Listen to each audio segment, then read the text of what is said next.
Très heureuse de vous savoir nombreux sur vos petits écrans en train de suivre l'émission À vous la parole.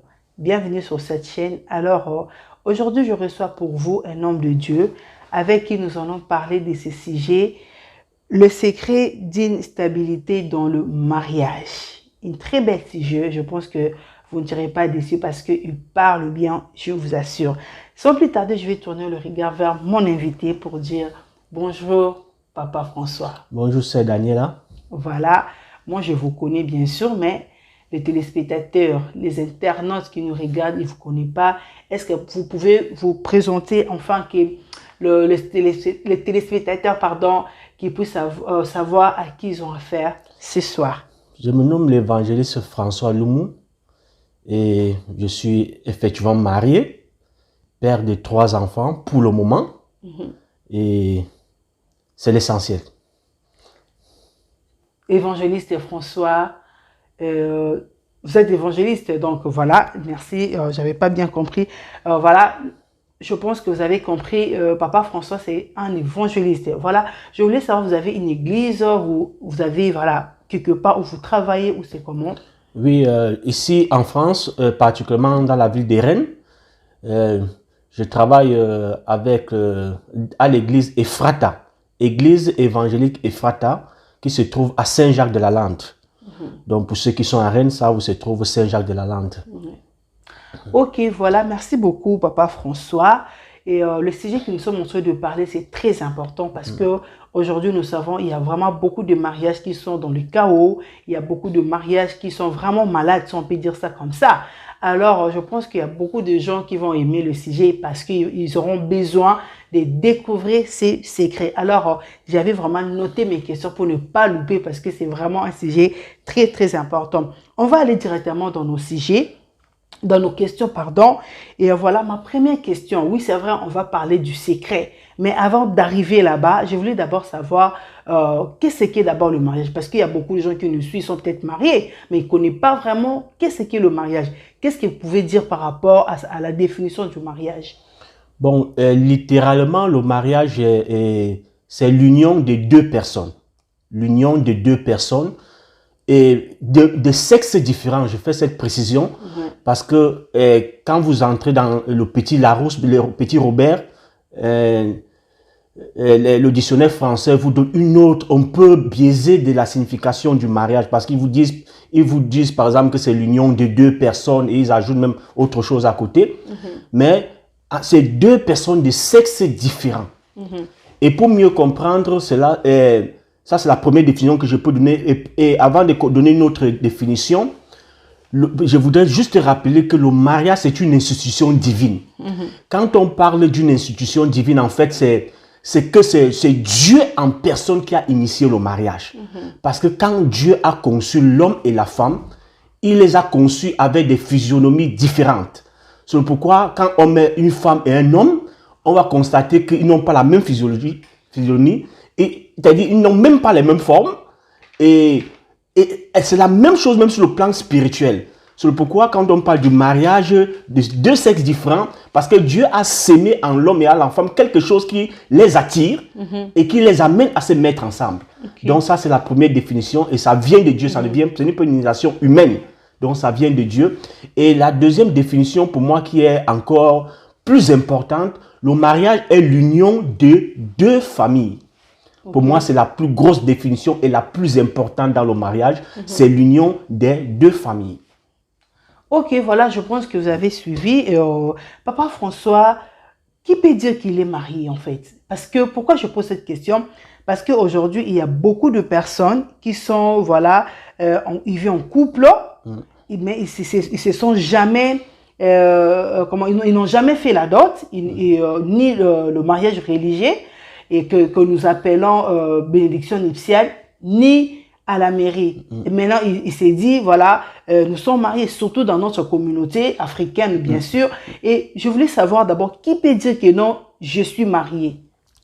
Donc, qui peut dire que je suis marié? Merci pour cette question. Elle est un peu très profonde. Mais il faut savoir que pour dire que tu es marié, je remonte vers ma deuxième définition, qui dit le mariage est l'union de 2 personnes. Parce que Pour dire qu'on est marié, il faudrait déjà rassembler les deux familles. Je voudrais aussi apporter la nuance. Parce que vous pouvez être marié à la mairie ou à l'église, mais si vous n'avez jamais réussi à rassembler les deux familles, sincèrement, vous n'êtes pas marié. Vous serez marié selon les lois humaines, selon les lois qui régissent notre peuple, mais sincèrement, vous n'êtes pas marié. Parce que celui qui peut dire que je suis marié, c'est quelqu'un qui a d'abord rassemblé les deux familles, parce que c'est le mariage qui est au-dessus des autres mariages. Donc, qui peut dire qu'il est marié? La personne qui s'est unie et avec la famille. Son conjoint et a amené la famille à les accepter. Et ils ont fait ce qu'on appelle le mariage coutumier. Dès que vous avez déjà fait un mariage coutumier, vous êtes marié devant les hommes et devant Dieu. Je vais mieux l'expliquer. Voilà, je pense qu'on a bien compris, chers téléspectateurs. Qui peut dire qu'il est marié? Je pense que beaucoup de gens se posent cette question. Je suis marié, je suis marié. Donc, par rapport à la réponse de notre papa François, je ne sais pas si vous permettez que j'apporte une autre précision. Oui, bien sûr, bien sûr. Quand je parle du mariage ici coutumier, parce que ce que nous faisons à la mairie, par exemple à l'église, ce n'est que une cérémonie religieuse à l'église en fait. Parce que le véritable mariage se passe le jour où les deux familles s'unissent et décident de vous unir. Ça, c'est le jour où le véritable mariage se passe. Ce que nous voyons à la mairie, à l'église, pardon, autant pour moi, ce n'est qu'une cérémonie religieuse. Ce n'est pas parce que certaines personnes se disent souvent que c'est le jour où j'ai fait mon mariage à l'église que Dieu a validé mon mariage, mais c'est faux. Ce n'est pas, Dieu ne valide pas ton mariage le jour où tu fais la cérémonie de l'église, non.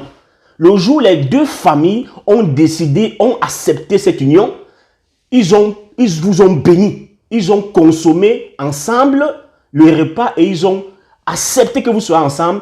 Ils ont prononcé des belles paroles sur vous. Ça, c'est des bénédictions et les familles ont l'étoffe divine au-dessus des autres célébrations. Donc, quand la famille a fait sa célébration, je sais que ça va choquer certaines personnes, mais je peux l'expliquer, sa célébration au-dessus de la célébration de l'église, sa célébration au-dessus de la célébration à la mairie. Donc, parce que les familles ont reçu un mandat divin.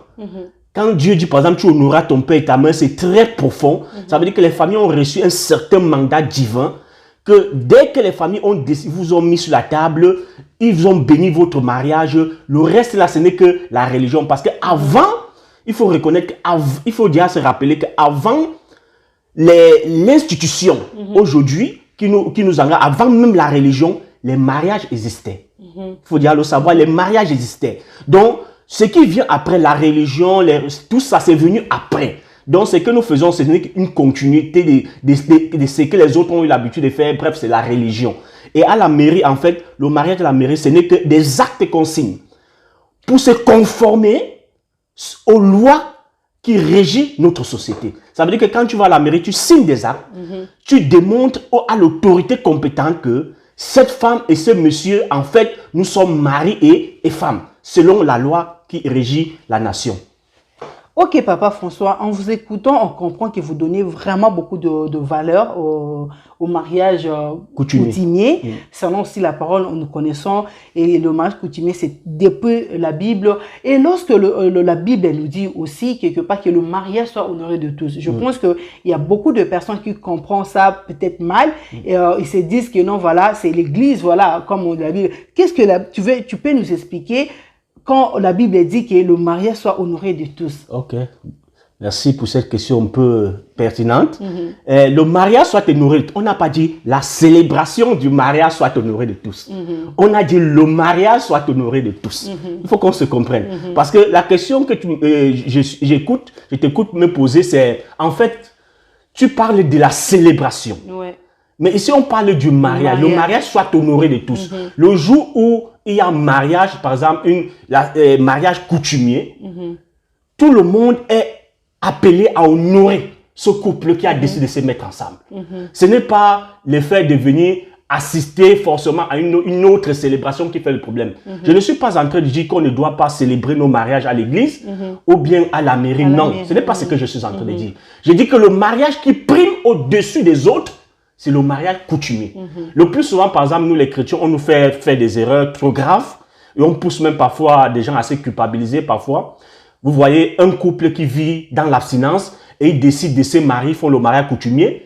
Mais on les prive encore, on prive le monsieur de sa femme. On dit le jour où tu vas épouser à l'église, c'est le jour où tu dois consommer le mariage. Ça, c'est une erreur très grave. Parce qu'il y a même ici, il y a même de couples, je vois, qui ne se sont pas mariés coutumièrement, mais ils ont fait juste religieux et mairie et ils vivent ensemble. Non, ça, ce n'est pas le mariage, en fait. Ça, ce n'est pas donc, le mariage. sans la dot, il n'y a pas mariage. Non, il n'y a pas mariage, ce n'est pas possible. Ok, voilà, je pense que vous comprenez, c'est chaud, mais bon, voilà. Je sais que vous attendez le secret, on va y arriver. Mais avant cela, permettez-moi d'abord d'éclaircir certaines questions que les gens se posent. En fait, peut-être ils n'ont pas de réponse, en tout cas. Je vous ai dit qu'ils parlent bien. Alors, Papa François, avant d'arriver au secret, parce qu'il y a le temps que je vais vous laisser vraiment de donner le secret au couple, parce que je sais que les couples seront bénis dans cette vidéo par rapport à ça. Est-ce qu'il y a un âge spécifique qu'un homme ou une femme doit se marier, enfin, ou se lancer dans le mariage? Un âge spécifique, non. Mais pour moi, quand on parle du mariage, c'est pour un certain épanouissement. Donc, par conséquent, pour moi, l'âge du mariage, c'est l'âge de la raison. Parce qu'il y a des tribus, des contrées où vous allez aller, on met les enfants de 9 ans, on les envoie en mariage, c'est normal. On les envoie de 12 ans, 15 ans. Mais il y aura mariage, les familles vont s'unir. Il y a mariage selon ses coutumes. Mais est-ce que véritablement, les conjoints vont s'épanouir dans le mariage? Ce n'est pas possible. C'est-à-dire, sûrement, ce qui est sûr, particulièrement la fille, ou le garçon, parce qu'il y a des tribus aussi, on envoie des petits-enfants. Donc, forcément, peut-être le plus souvent... Comme maman s'est mariée à 13-14 ans. Voilà. Ouais. Donc, vous ne pouvez pas te dire que avoir l'épanouissement du mariage. C'est pourquoi le mariage, il faut avoir l'âge de la raison, avoir un minimum d'intellectualité pour entrer dans le mariage. Quand il parle d'intellectualité ici, il ne faut pas confondre avec les diplômes. Hein, parce que le plus souvent, on confond être intellectuel et être diplômé. On confond un peu tout. Donc, l'intellectualité ici vient de Dieu premièrement et vient aussi du vécu. Donc, je comprends bien de la maturité en fait. Oui, de la maturité. Okay. C'est pourquoi quand je parlais ici de l'âge de la raison, ça veut dire que c'est quelqu'un qui...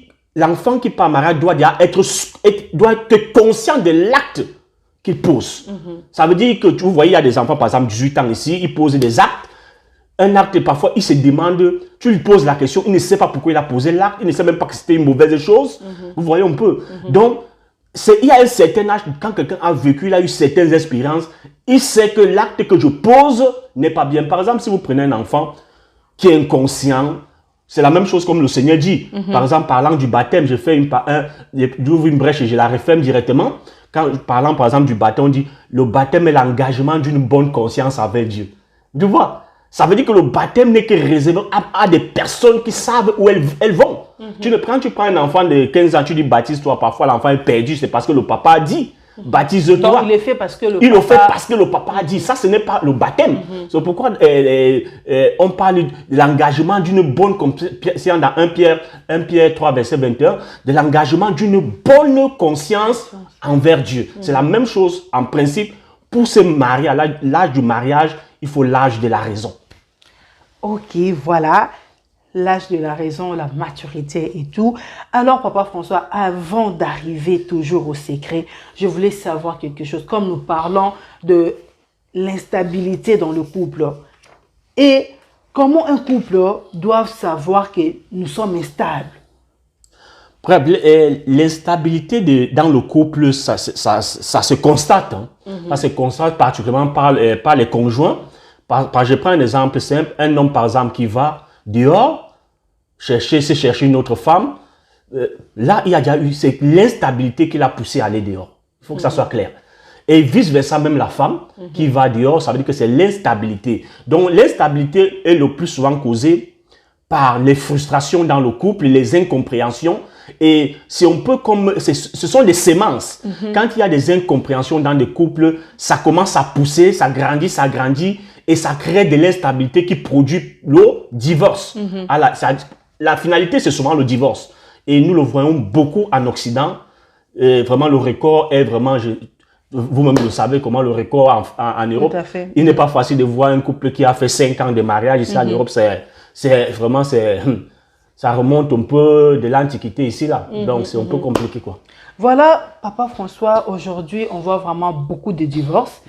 Ça touche même les hommes de Dieu. Moi, ce qui me fait des fois mal, voilà, je ne sais pas si je peux dire mal ou comment, voilà. Mais on voit le divorce même dans le couple pastoral.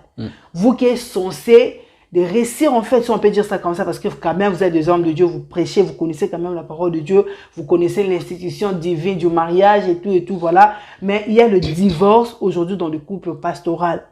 Donc, on peut dire que c'est l'instabilité qui amène les divorces que nous voyons aujourd'hui dans la société. On peut être un bon pasteur, on peut être pas un bon pasteur, parce qu'un bon pasteur, on peut être un bon prédicateur. Voilà, mais un mauvais mari. Un mauvais mari, parce que il faut dissocier le ministère pastoral et la famille. Parce que si tu ne dissocies pas le ministère pastoral et la famille, tu vas léser ta famille. Très important. Et tu vas, dès que quelqu'un va te poser une question, tu vas seulement dire, ah non, le ministère pastoral, le ministère me prend. Et tu lèses totalement ta famille. Même Dieu n'autorise pas un serviteur de Dieu à léser sa famille. C'est pourquoi il est bien précisé que celui qui veut servir Dieu sans turbulence, qu'il ne se marie pas. Hein? Celui qui ne se marie pas, il va servir Dieu sans turbulence. Là, c'est Paul. Oui. Et celui qui a décidé de se marier, c'est bien précisé qu'il y aura des turbulences. Donc, tu dois d'abord prendre soin de ta femme, tu dois prendre soin de tes enfants avant de monter sur un pupitre. Donc, ça veut dire que quoi? Si ça ne va pas à la maison, ça ne sert à rien de monter sur un pupitre. Ça, c'est de l'hypocrisie. Rassure-toi que ta maison, tout va bien dans ta maison. Parce que parfois, tu vois des gens, dans sa maison, on n'a pas à manger, mais il n'a pas donné un don à l'église. Ça, c'est une bêtise en une autre pareille. Ça veut dire que même la parole de Dieu ne l'autorise pas. Que tu as faim à la maison, tu n'as pas à manger, tu prends ce que vous devez manger avec les enfants, tu peux pas donner un don à l'église. Vraiment. Et il y a d'autres pasteurs, excusez-moi papa, ils conseillent le couple, mais dans sa maison, ça ne marche pas avec sa femme. C'est l'hypocrisie en fait. C'est de l'hypocrisie parce que, toi, bref, c'est de l'hypocrisie parce que vous savez, la majorité des pasteurs paraissent ce qu'ils ne sont pas. C'est la même chose que Jésus-Christ a réprimé et en son temps, quand il disait race des tombeaux blanchis, il s'adressait aux prêtres. Il leur disait race des tombeaux blanchis. Ça veut dire que vous paraissez ce que vous n'êtes pas. Ça veut dire que jusqu'à aujourd'hui, on voit des serviteurs de Dieu paraître ce qu'ils ne sont pas. Chez lui, ça ne va pas. Il y a même des serviteurs de Dieu qui font des choses atroces chez eux. Il y a des serviteurs comme j'ai connu, qui couchent même avec les enfants à la maison. Mais la femme sait ce qu'il fait, mais il prêche quand même. La femme le regarde. Seule la femme sait que ce que tu fais là, tu ne fais rien. Donc, la population qui te regarde dit que le pasteur, il a prêché bien aussi. Mais la femme qui est assise, elle est meurtrie. Elle sait que où tu es un hypocrite. Et tu vois, là, tu ne bénis pas le peuple parce que tu renvoies des ondes négatives à la population. Ça veut dire que les ondes qui sortent en toi sont des ondes négatives. Donc, le peuple en fait n'est pas béni. Parce que tu reflètes des ondes négatives. Donc, un pasteur qui monte au pupitre doit s'arranger à ce que d'abord sa maison, que tout aille bien dans sa maison. Et il doit demander les conseils. Quand ça ne va pas, il ne connaît pas, tu dois demander les conseils. Donc, pour répondre à ta question, ce sont des frustrations dans les maisons.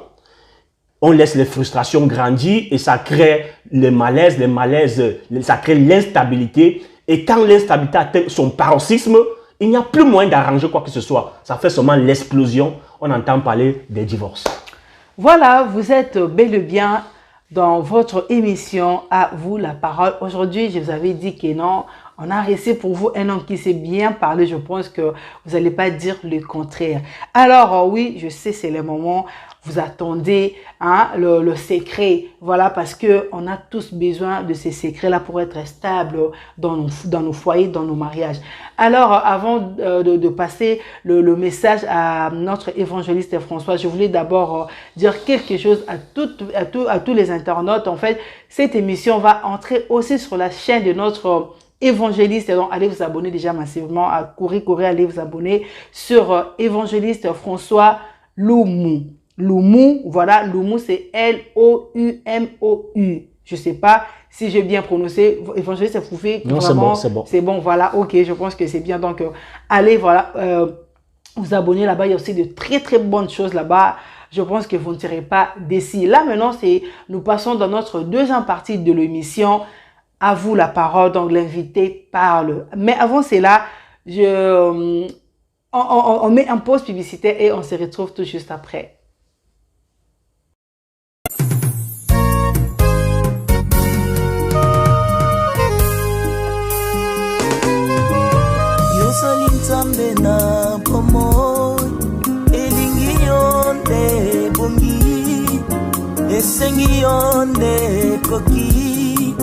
Ya osali mosantu basana yonde bakoka basima yonde balonga balana yonde bakoma sambe na gembo.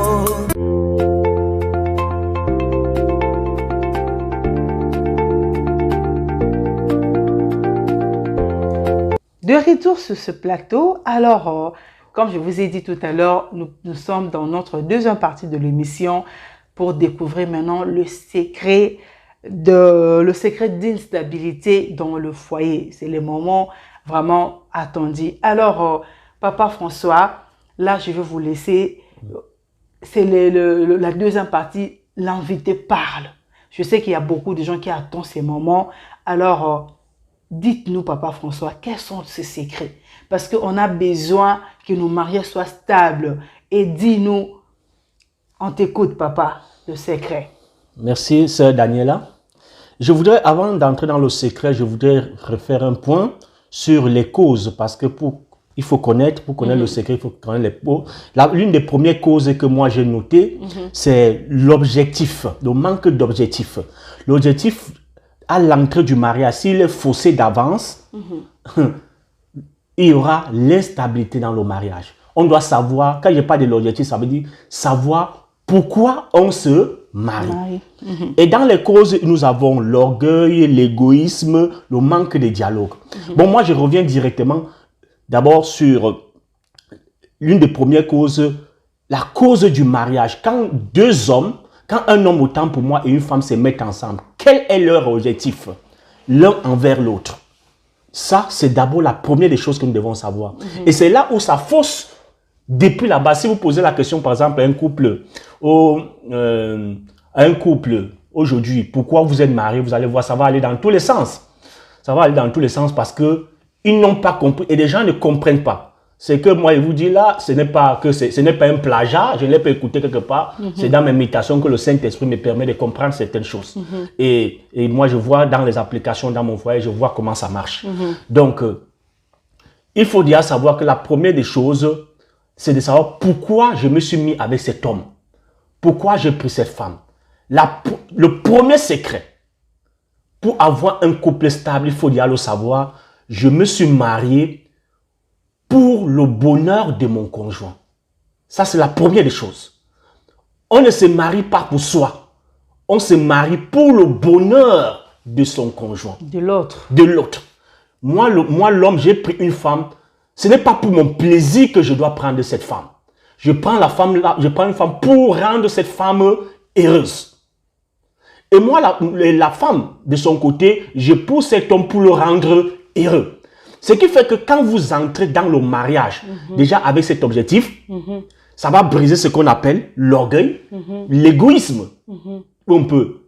Quand on parle ici de l'orgueil, vous savez comment un orgueil, et ce sont les choses qui brisent le foyer. Quand vous voyez un homme orgueilleux ou une femme orgueilleuse, il y a le manque de pardon, personne ne veut se rabaisser, tout le monde, bref, nous savons ce qu'on appelle l'orgueil. Donc, chacun veut garder son, comme chez nous on dit au Cameroun, son charisme. Il ne veut pas se rabaisser devant son conjoint. Mais le premier secret, ici, il faut, même si vous vous êtes marié, ça fait longtemps, essayez de vous asseoir à nouveau et vous poser la question, est-ce que vraiment je suis là pour rendre mon mari heureux? Est-ce que je suis là pour rendre ma femme heureuse? Quel est mon objectif dans ce couple? Si ton objectif est peut-être seulement d'avoir des enfants, et si vous n'avez pas des enfants, qu'est-ce qui va se passer? Si ton objectif est peut-être je suis avec ce monsieur parce qu'il m'accorde la santé, le bien-être, ainsi de suite, c'est faussé d'avance. Je dois vivre avec un homme parce que je veux rendre cet homme heureux. Moi, l'homme, j'ai pris cette femme, mon objectif, c'est de rendre cette femme heureuse.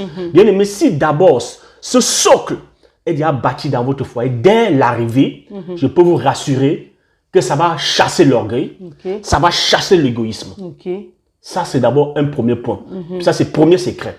Deuxième secret, c'est le refus d'avoir raison dans le foyer. Parce que l'une des choses qui brise le foyer, c'est l'envie d'avoir raison à tous les prix. Vous voyez dans les foyers, je peux vous rassurer, il n'y a pas de couple parfait sur la terre. Mais les disputes, il y en a toujours dans les couples. Les disputes, en fait, dans le couple, c'est ça ça alimente la vie du foyer. Mais il faut savoir gérer. Quand c'est mal géré, ça amène les frustrations. Et ces frustrations, dès que c'est mal géré, il y a l'ennemi de nos âmes qui s'introduit. Vous savez, l'une des batailles du diable sur la terre, c'est de briser les familles. L'ennemi de nos âmes qui est Satan, il n'aime pas où il y a la paix, il n'aime pas où il y a l'amour. Donc, il sait que le foyer a pour but, c'est un lieu, dans un couple, il doit avoir amour. Il doit avoir, donc, son rôle, c'est de venir briser cela. Donc, ce qui fait que quand il y a un mécontentement, un malentendu entre les conjoints, l'ennemi va directement, vous voyez, ça commence à chamailler. Et l'ennemi de nos âmes, qu'est-ce qu'il fait? Il vient commencer à donner de mauvaises idées à l'un et à l'autre. L'homme commence à s'asseoir, comme nous les hommes, moi je parle en tant qu'homme. Parce que l'homme commence à s'asseoir, par exemple, il commence à méditer. Elle me perd même le temps. S'il y a telle fille qui me court derrière, pourquoi ne pas aller me réfugier un peu là-bas? Il y a des tisas qui tournent autour de moi. Je refuse, mais ceci m'embête. Tu vois? Il y a c'est comme s'il y a quelqu'un qui est en train de te parler. Et c'est la même chose des femmes. Moi, je ne sais pas exactement ce que les femmes pensent.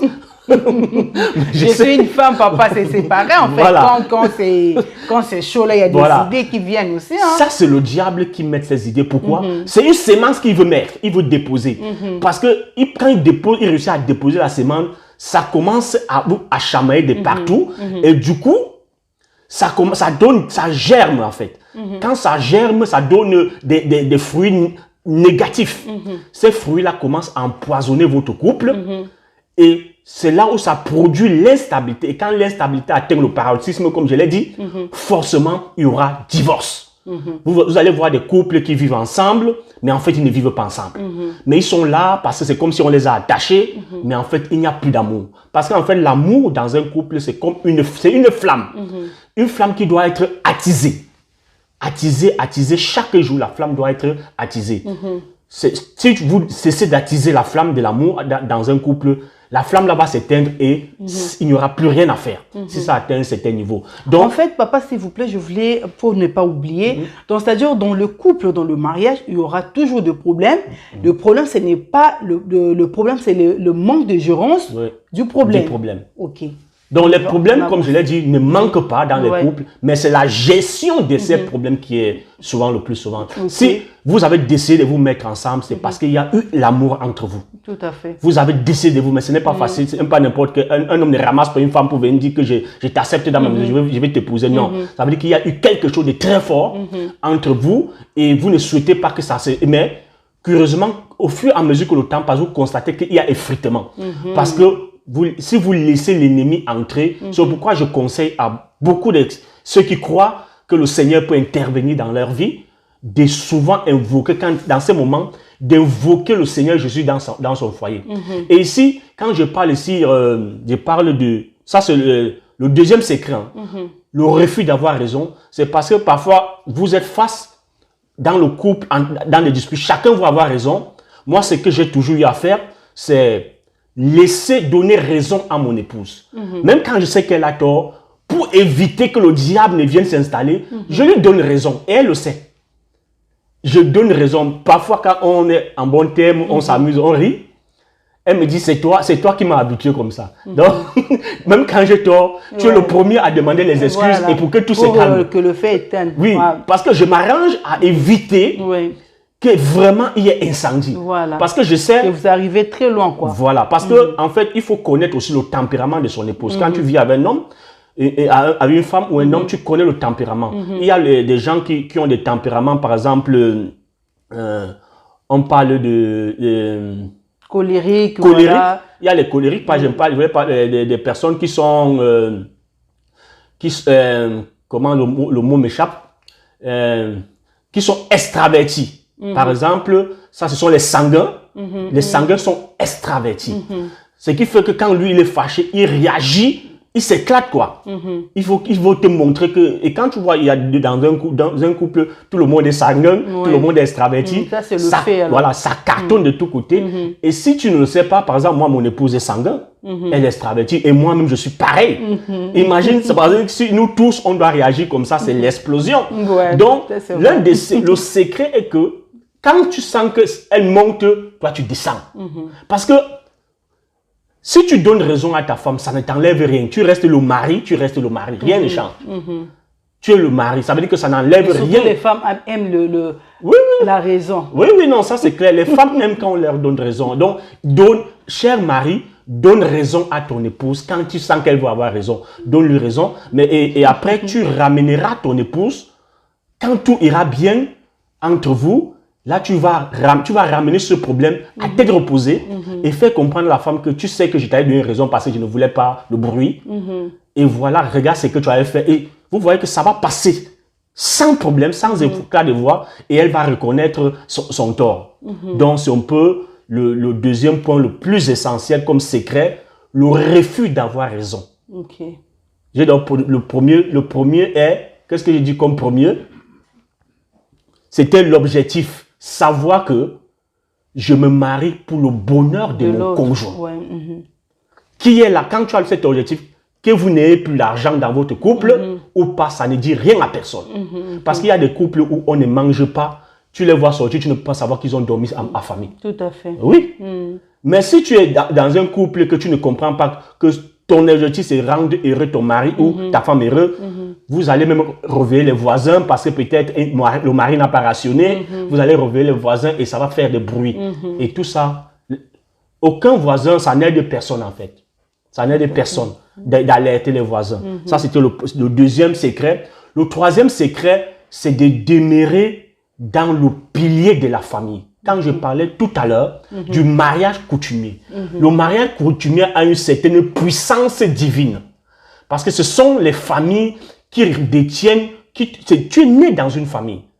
Nous sommes nés dans des familles. Donc quand ces deux familles se mettent ensemble pour unir leurs enfants, ce sont des puissances spirituelles qui fusionnent pour soutenir, sans même que tu le saches, ce sont ces familles-là qui soutiennent les couples. C'est pourquoi en Afrique, nous voyons, en Afrique, il y a le mariage met l'homme. Mais ici, les mariages ne mettent pas l'homme. Pourquoi? Parce que, tu vois ici, par exemple, en Occident, la majorité des mariages, il n'y a pas de mariage coutumier. On fait seulement mairie, église. C'est pourquoi il dit que ce n'est pas le mariage. Parce qu'il n'y a pas un socle spirituel. Le socle spirituel du mariage, d'abord aussi, c'est la famille. On se rabat sur pourquoi chez nous. Quand ça ne va pas, c'est le père. Tu appelles le père que ça ne va pas. Le père tira les oreilles du mari et vice-versa. Parce qu'il y a l'autorité spirituelle de la famille qui est là et qui vous soutient. Mais papa, en parlant de cela, en fait, aujourd'hui, il y a certains hommes de Dieu qui disent que non, voilà, la dot, oui, c'est vrai, ils reconnaissent la dot, mais ils disent que non, lorsque vous avez fait la dot, il faut toujours faire la bénédiction nuptiale parce que aujourd'hui, les causes de beaucoup de douleurs, de problèmes et tout, même dans le foyer, c'est par rapport à nos familles-là, en fait. Tellement ils ont, comme vous avez dit, ils ont l'autorité spirituelle sur le mari, sur leur enfant, en fait, et ils ont la facilité d'envoûter, ils ont la facilité de freiner, et tout, voilà, il y a beaucoup de causes aujourd'hui dans le mariage, et tout, ça, qui viennent de la part de nos parents. Qu'est-ce que vous voulez dire par rapport à ça? Non, c'est très fou. C'est très faux. Si ton parent veut te tuer depuis le ventre de ta mère. Nous sommes d'accord? Si le parent voulait te tuer, il te tue. Parce qu'il ne faut pas confondre. C'est que le mariage à l'église, c'est religieux. Il pouvait chercher à te tuer, mais il n'a pas pu parce que ça s'appelle ton enfant, mais peut-être c'est Dieu, Dieu les protège, Dieu ne veut pas.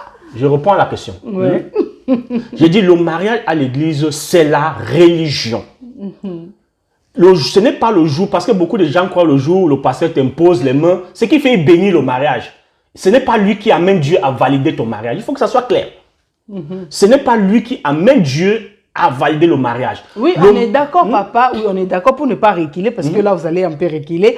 Pour ne pas juste reculer, c'est juste par rapport à ce que vous avez dit que le parent, le deuxième point, donc c'est-à-dire, si je comprends bien, il faut faire confiance aux parents. Il faut que les parents soient là pour vous, en fait.